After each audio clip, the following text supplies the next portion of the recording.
Hey, what's up, guys? Alright, so it turns out that Fairy Tail The 100-Year Quest Chapter 2 is actually already out.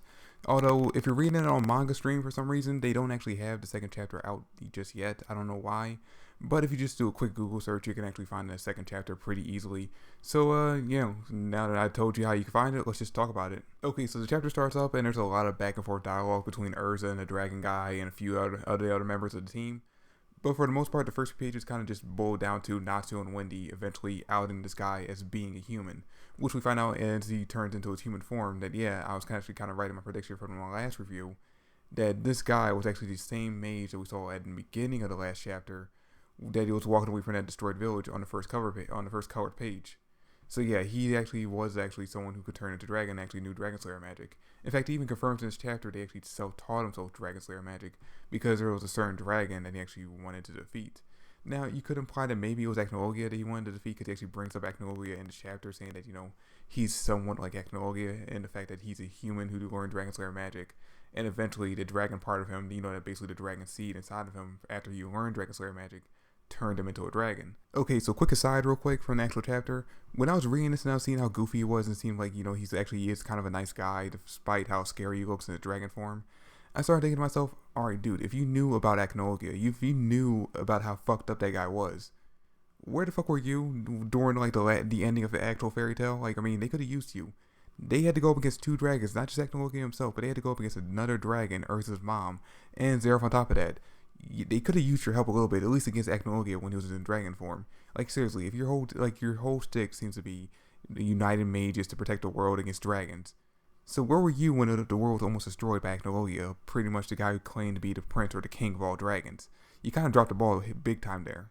Okay, so after that reveal, we actually head back to Fairy Tail, the actual guild, for a quick second, where we basically just get a quick battle between Juvia and this new girl Toka about who's the bigger fangirl for our two main male protagonists, Natsu and Gray. Now this was basically meant to be just like a little comedic part of the chapter, which I'm actually glad we actually took a sidestep from the actual story to come and focus on this, because I love Juvia. She's actually one of my top female characters from the series, and when we didn't see her going off with Gray, Natsu, and Happy and to do the 100-Year Quest, I was actually really disappointed. Like, I figured at least she would follow them sneakily like she usually does with Gray.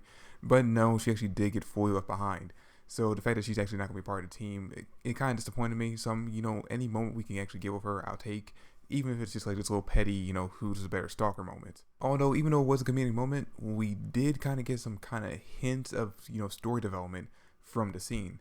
Alright, so while Juvia and Tokyo are kind of having their little off and off battle about who could be the better stalker to their male protagonists, we notice that they're kind of naming off people who are actually somewhat implied, or like the fandom is kind of shipped with each male character. Like, obviously Lucy and Luzana for Natsu, and Altair and I think also Urza for Gray. But one of the characters that Toka actually mentions as someone who's actually after Gray is the girl named Briar. Now, if you don't remember Briar, I don't blame you, because she actually was not really that important of a character. She only showed up for a little bit during a small arc. In fact, an arc that most people did not really enjoy that much. And that's actually during the Dark Avatar arc, when Gray was pretending to be a bad guy, and Natsu, Lucy, and Juvie and all of them had to go and rescue him. Yeah, Briar was actually the chick who I believe was kind of somewhat showing affection towards Gray, and like showing that she was actually kind of in love with him the same way Juvia was. Now, at first you'd probably think, alright, that's not that big of a deal. Of course you probably know about her. But then you notice Gajeel, after she mentions that, like literally the next page, he's looking at her, and he's like, how the fuck do you know who Briar is? Like, he's questioning that a little bit.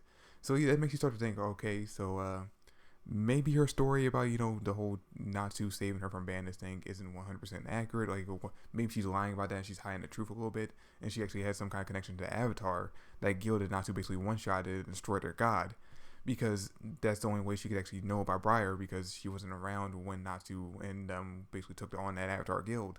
She was actually, if her story's true, at that time she should have been training in order to get strong, basically strong enough to join Fairy Tail. So the fact that she knows about this character, despite the fact that we haven't seen Briar since the Avatar Guild was actually taken care of, doesn't make a lot of sense. Then we check back in with Natsu and them, and we see that basically they all had to sign a contract before they can actually find out the details of the quest. Seeing not only will they not disclose exactly what the quest is about, but if they get hurt, die, or even die on the quest, they can't basically come back at the guild or the person who actually sent them on the quest hoping to get some kind of like payback or some kind of like, you know, reciprocation for the fact that they got hurt so badly. But anyway, Lucy, we notice, is a little hesitant to sign up on the quest. She actually kind of says in a little bit that she actually kind of wants to just go home and forget about all this and take a bath or whatnot. But then we get a flashback to when they were actually on their way to the continent in order to accept the quest. And we find out that the only reason why she's going on this quest is because Libra actually told her that she has a destined re-encounter, or a destined, like, basically, she's basically going to reconnect with someone that she's, you know, hasn't been able to keep in contact with for a long time now. And it's kind of implied that she's actually going to be reconnecting with Aquarius, basically getting back her key. And you know what, now that we've seen that part, it has me wondering if maybe all the other members of this team actually have some kind of reason, just like her, for wanting to go on this quest. I mean, honestly, for Datsu, it's basically, you know, he wants to just go on extremely hard quests. You know, the harder the better. The more challenging it is, the more fun he has. So, you know, just the quest alone is enough for him. Gray could possibly be the same thing, but I actually think it might actually have something to do with Altair. Since Altair is basically stuck as an old woman, this quest might be some way of him basically searching for a way to cure her of that. Urza could possibly actually just be the, you know, whole, like, you know, the harder the quest, the bigger the challenge is, the more fun she's going to have, because she's kind of battle hardened like that. Now, Wendy, on the other hand, it's actually kind of hard to figure out exactly why she would actually be on this quest, what kind of goal she would have, just besides the fact that, you know, it's her friends asking her to go on this journey with them. Because for the most part, the most that we know about her character is that she just doesn't want to be alone. She wants family, she wants friends, she wants to be with people. And there's not much else. We don't really know any real wants or desire that she has besides that. So, you know, I'm interested in seeing if she actually does have some kind of like ulterior motive for going on this quest, what that could actually be. Anyway, after they sign away on the contract, they find out from this old man, basically, alright, not only was he actually the first person to create the first mage guild, the reason why he ended up even creating the mage guild in the first place is because there are 5 dragons known as the god dragons that he actually wants to be killed, well, not killed, but he wants them sealed off because he says that they are a danger to the earth and eventually will destroy it. Now, as soon as I read this, I had to put because I read it on my phone, I had to put my phone down. I was like, how the fuck are they supposed to kill a dragon? 5, like, they could barely take down Acnologia with all 7 Dragon Slayers at their disposal and the entire continent full of guild members, an entire continent full of mages. How the hell are they supposed to take down 5 dragons when they can barely take down 1? I'm guessing this means that at some point they're going to actually kind of have to bring in not only Gajeel, but all the other members of the... So I'm guessing at some point they're going to have to bring in Gajeel and all the other Dragon Slayers that aren't on this journey with them, because they will need 7 Dragon Slayers, or they will need the Dragon Slayers at their disposal in order to take out the dragons. Now, Natsu and Wendy, they're powerful, but the 2 of them alone could not take down 1 dragon, let alone 5. So all 7 Dragon Slayers will have to show up again. And for all we know, this old man actually could end up joining on later on and actually showing that he actually does have what it takes to take down a dragon, since, you know, he dropped the ball by not showing up when Acnologia was basically trying to destroy the world.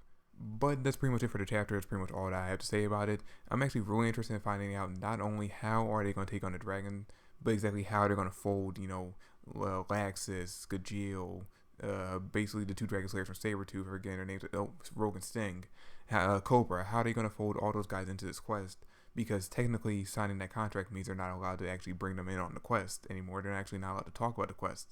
And since the quest is basically to fight dragons, you know, they have to be involved in some way, because there's no way you're going to have 5 dragons and not somehow include all 7 Dragon Slayers in this fight. But yeah, I'm interested in seeing exactly what happens with that. I'm interested in seeing exactly what ends up happening with this Toka chick, exactly what her connection to Avatar is and her real connection to Natsu. But yeah, that's pretty much it for the video. Thanks for watching. Hope you enjoyed. If you did, drop me a like, subscribe to the channel. I greatly appreciate it. Comment down below your thoughts and theories, and catch you guys later. Peace.